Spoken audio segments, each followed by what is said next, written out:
Reaction pouring in today from both Republicans and Democrats in response to President Trump's order to impose tariffs on neighboring countries. It is one of many orders the president signed since last week. The Trump administration announced today they are ending an immigration program that protects hundreds of thousands of Venezuelan migrants from being deported.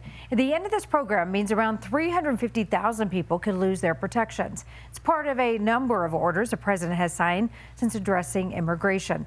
President Trump also signed an executive order imposing a tariff on imports from Mexico and Canada and a 10% tariff against China. The order says if any of these countries retaliate, the president can increase the scope of those tariffs. Canada and Mexico have already promised retaliatory tariffs. The president says Americans could feel some pain, but that it will be worth it. I don't expect anything very dramatic. We put tariffs on. They owe us a lot of money, and I'm sure they're going to pay. The last thing people need right now is their prices going up. $1,200 a year, $830 a year. It is awful. Those tariffs will likely impact Coloradans in many ways. We have team coverage for you tonight. Your reporter Olivia Young is looking at how tariffs could impact agriculture.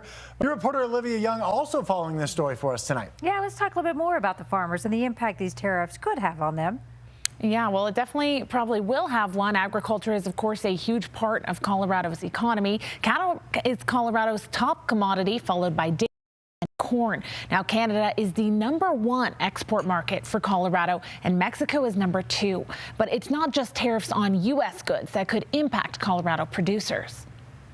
I've been in business for 40 years. I grow Olathe sweet corn, which I started 40 years ago. I have about 250 head of mother cows. Tariffs with our neighbors bringing uncertainty to Colorado's long-running agriculture industry. Is the tariff going to take the profit out of the operation? John Harold grows sweet corn in Olathe, Colorado in the summer and in Mexico in the winter. My biggest concern is the farm in Mexico. We're right in the middle of harvest. We're probably 60% harvested. So what do I do with the other 40% if I can't sell it because the price is too high? I can't compete. Most of that Mexican-grown corn is imported into the U.S. and sold in supermarkets. But Harold worries a 25% tariff on all Mexican goods will hurt his bottom line. The problem is I have contracts.